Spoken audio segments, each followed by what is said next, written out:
Hi, this is Greg Kilstrom. Welcome to Season 3 of the Agile World, where we discuss customer and employee experience, organizational and workforce transformation, and how business can adapt and continually improve in an agile age. The Agile World podcast is brought to you by TEKsystems, an industry leader in full-stack technology services, talent services, and real-world application. For more information, go to teksystems.com. To read more about the topics discussed in this show, you can go to my website at theagile.world and read my latest articles, or get a copy of my latest book, The Agile Workforce, now available on Amazon and other retailers. My name is Greg Kilstrom, and I'm the host of the Agile World podcast. Today we're going to talk about handling setbacks and how bouncing back from unexpected challenges can make you stronger, more resilient, and more successful. To help me discuss this topic, I'd like to welcome Mike Ciorrocco, Chief Executive Officer at People Building and author of Rocket Fuel, Convert Setbacks to Become Unstoppable. Mike, welcome to the show. What's up, Greg? Hey, man, I want to first thank you. Gratitude's a big part of my life, and I always start every interview with gratitude. To thank you for having me, and also for your audience for showing up, because that's means the world to me. So thank you. Yeah, absolutely. No, thank you for doing this. I'm looking forward to talking here. So let's get started about the coaching, consulting, and improvement industry a little bit. So with so many processes, books, coaches, and other tools out there helping people learn to become more successful, why are so many people still feeling stuck in their professional lives? Well, really, it comes down to not being clear on what they want. That's the first thing. I always look at clarity and vision and being clear on what you want. 95% of the people, if you ask them, they don't have any idea what their ideal life would look like if they could have anything that they wanted. Yeah. And that's where it starts. And then from there, it's a commitment or a decision to go after it. And when I talk about commitment, I'm talking about burn the ships committed, like you're going to go after it and nothing's stopping you. And finally, consistency. They're not willing to put in the consistent time because they haven't gotten the clear vision and they haven't committed. And consistency has to be in place where it's like way more important and prioritized over your emotions. So when your emotions pop up, you still need to be consistent to do it anyway. When things get tough, do it anyway. And that's how you get 100% participation from yourself, doing it when it's tough, doing it when you don't feel like it, because you know you're going to do it in those other times. So really, I call it my 3 C's. It goes down to clarity, commitment, and consistency. So as far as the goal setting piece, I mean, why do you think people have such a hard time with that? Is it, what are they often missing? Because I know people want things, right? And they think, or at least they think they've kind of set goals for them. But what are they kind of overlooking when they're thinking about goals? I can only speak for myself and my experiences, of course. So, I think that one, the people don't want to put in the work to do it because the thing that they're going for is not big enough. It's not exciting enough. It's not life-changing enough. Because if it was, they would do it, right? Yeah. So they're setting their sights on something so low and unsatisfactory that that's why you just don't go through with it. Now, the other thing is, really people don't understand the power of the mind and a thought and how a thought becomes a real thing. And if they did really understand this, that anything you think can become a reality, they would be more powerful and they would be more apt to do the things it takes to do big things and successful things. Now, one thing I can tell you is, like, if you're riding down the street, I just thought about this the other day. I was riding down the street and I see all these different buildings and different architecture. And I started to think to myself, like, these were originated in someone's mind. It was the thought. Right. And as you're riding down the road, it's funny to kind of play this game a little bit now, is because you're looking at people's inside their mind. And you're seeing that some people have a weird ideas, and some people have cool ideas, and some people have really lazy ideas. But everybody has a different idea, and that's how these things came into play. So anything besides plants and nature was all started as a thought. And if people realize the power of that and really wrap their brains around that, they would go for what they wanted. Yeah.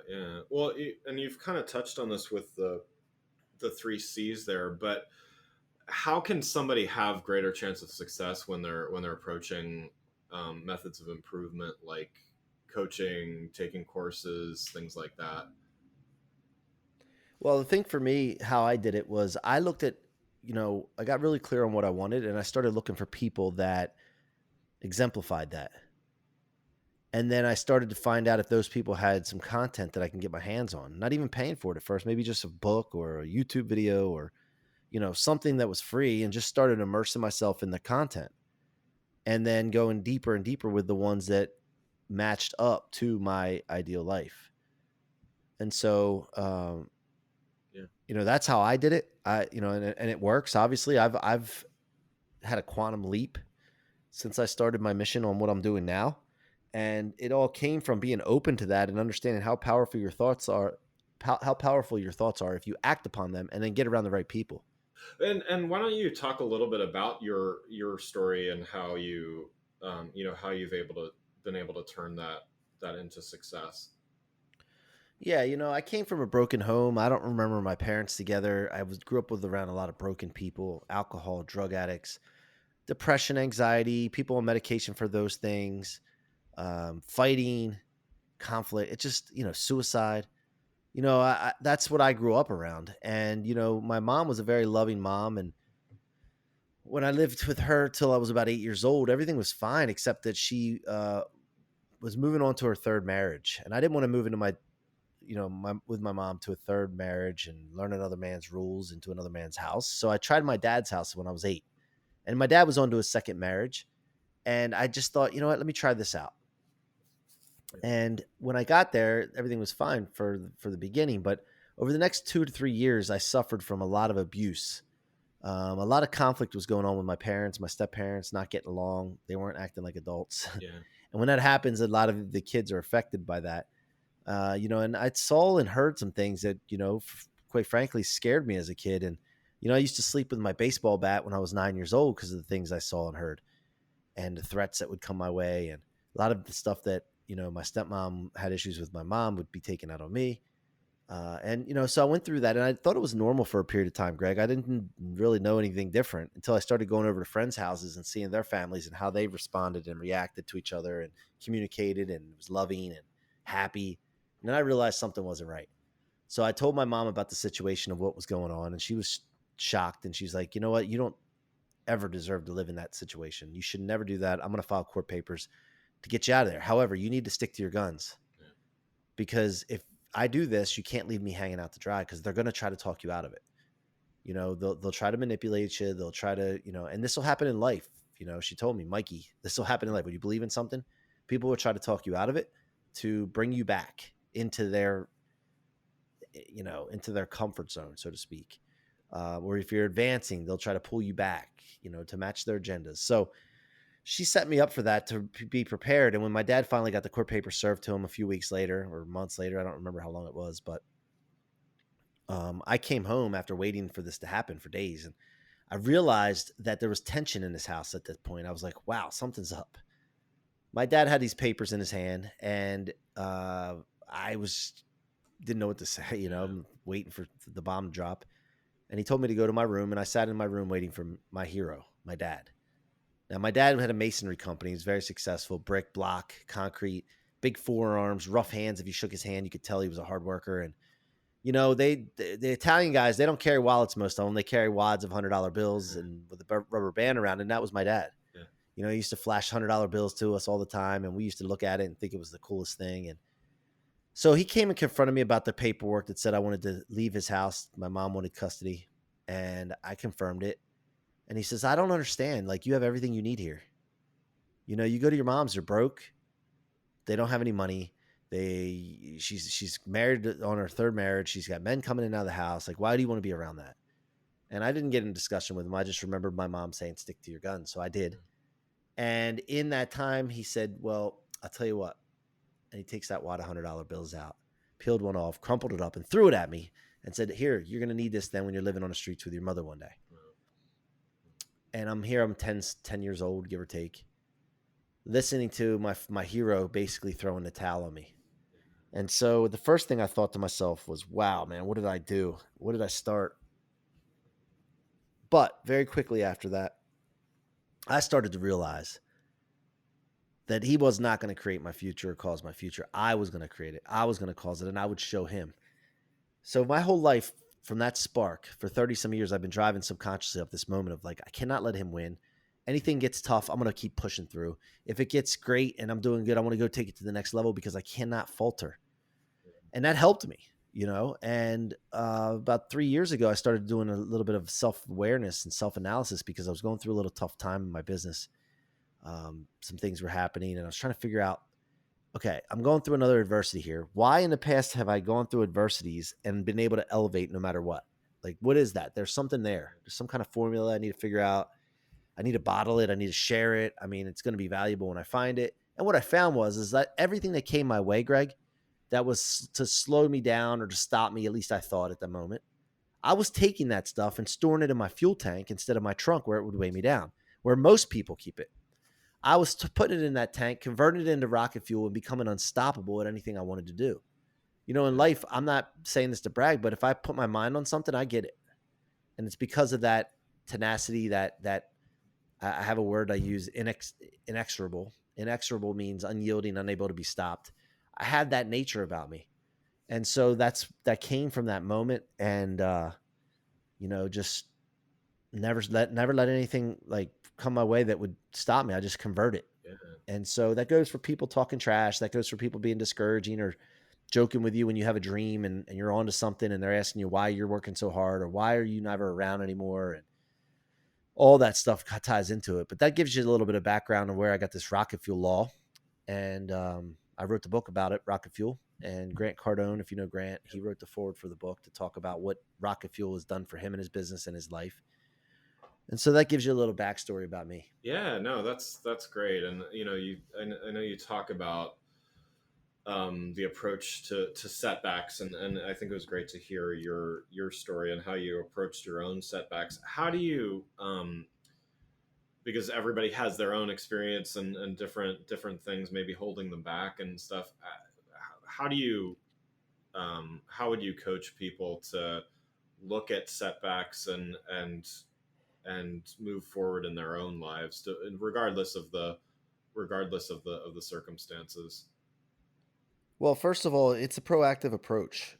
This is something that you need to understand going into life, because if you're in the midst of an adversity right now, the closer in proximity you are to something like that, the more chaos and confusion that's around, the less light at the end of the tunnel that you see. And it's important to understand that at that moment, all you need to understand that there is help available and there's hope. Because once you get that to that point, then you can understand the rocket fuel law, which is that anything that comes your way is for you, not against you. You can use it as fuel.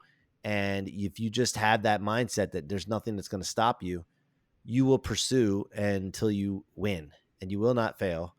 And that's basically the way to do it. I mean, to get people to understand that law. Now, again, I got to make sure that people aren't in the midst of an adversity while that's happening.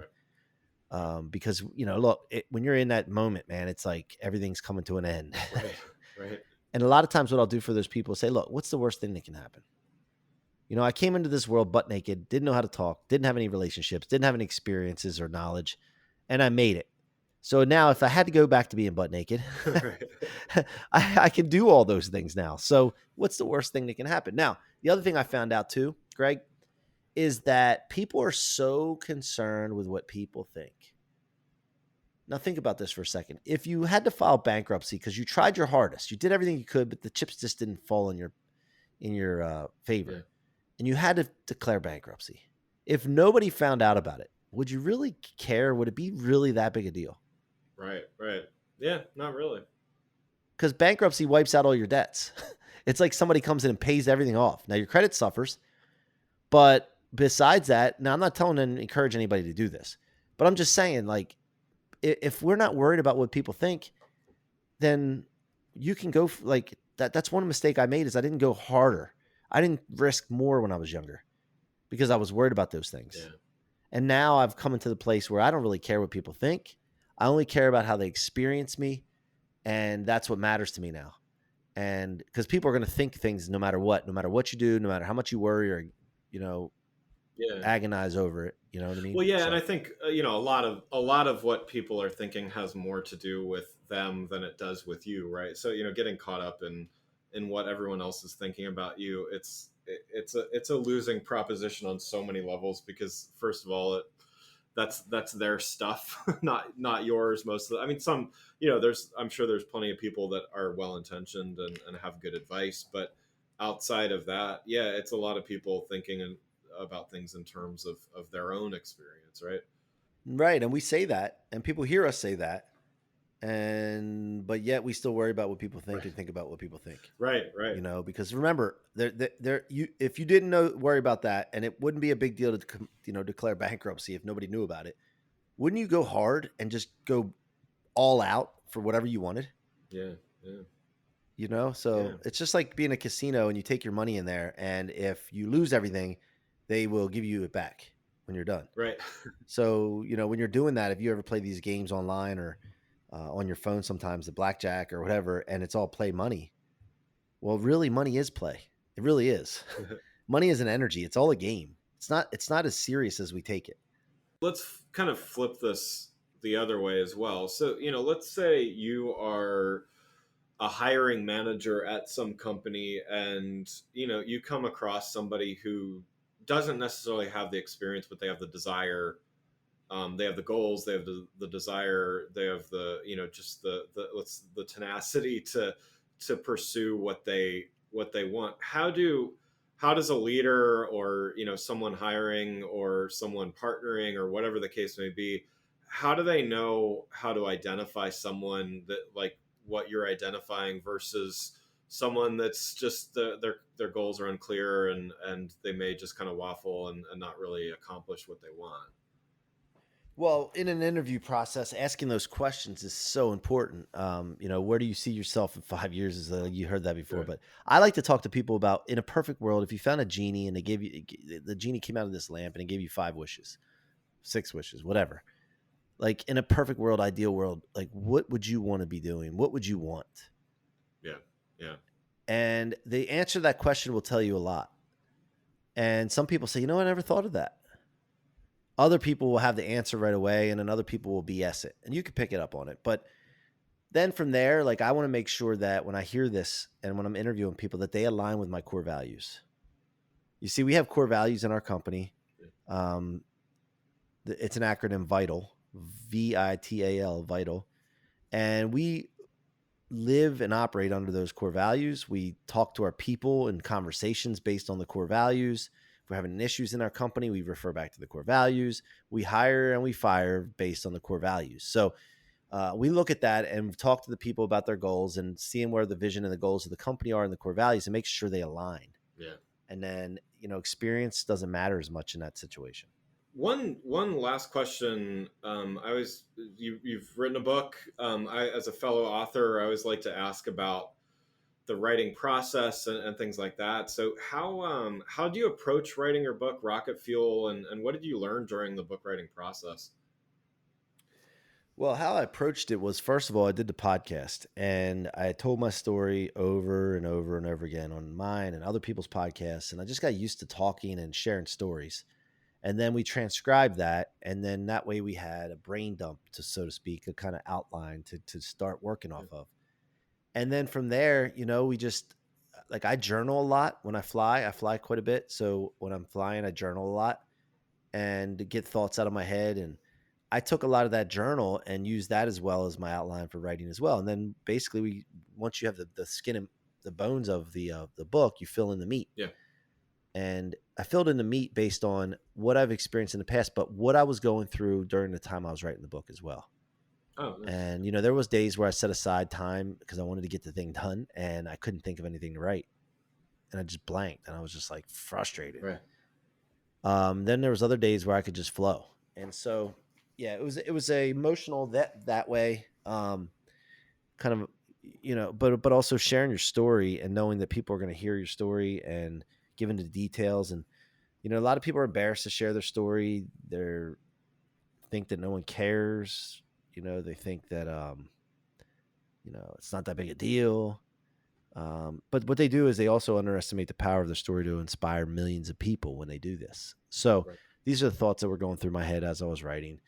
And, at the end of the day, like, I'm happy with the product. I don't like see myself as a literary genius or, um, I had help with the editing and all that, of course, and they shifted some things around here or there, made it sound a little better here or there. But at the end of the day, I'm happy with it, and it got my name out and gives you credibility. Yeah, no, absolutely. I mean, I think you have a great story. You have a way to articulate the lessons from it. I think that's a great that's the great makings of a book. So no, that's great. Well, Well, yeah, one thing too, Greg, real quick, yeah, what that book led to though was some relationships that came about, which allowed me to have a quantum leap. I've gotten into tech now, and I never thought I would be in tech, but I met a guy, and we now have a tech company getting ready to launch. I have 3 others behind it in the works, and also I connected my tech co-founder Jared with Grant Cardone's team, and met with Grant Cardone, and now we launched 10X Incubator, which is a tech company, basically a tech incubator for non-tech entrepreneurs that have ideas like napkin ideas or MVPs, and we take them and launch them and accelerate them with them, and using the rocket fuel of the 10X movement. Oh, very cool. Nice.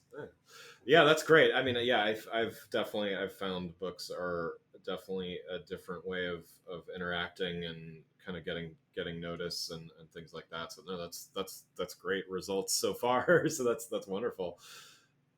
Well, Mike, thanks so much for joining the show. For those listening, what's the best way for them to keep up with what you're doing? Yeah, I'm on Instagram a lot, LinkedIn. If you check those out. And then also, if you go to blueprinted.com, blueprinted, that's BLOO instead of UE, blue, BLOO printed.com. And if you put your email in there, you'll keep up to date with what we're doing with this industry disruptor of an app for consultants, trainers, and coaches. This is a state-of-the-art solution to monetize your content and not have to do video all the time. It's pretty awesome product. I'm excited to get it out. It's solved a lot of the problems I dealt with, in my business, and I know that this is going to make a big impact on this planet. Wonderful. Great. Yeah, sounds great. Well, again, I'd like to thank Mike Ciorrocco for joining the show. Thanks for listening to The Agile World with Greg Kihlstrom. See you next week. Thanks again for listening to the Agile World podcast, brought to you by Tech Systems. I'm your host, Greg Kihlstrom. If you enjoyed the show, please take a minute to subscribe on your podcast channel of choice and leave us a rating so that others can find the show more easily. You can learn more and get a copy of my latest book, The Agile Workforce, from my website at theagile.world.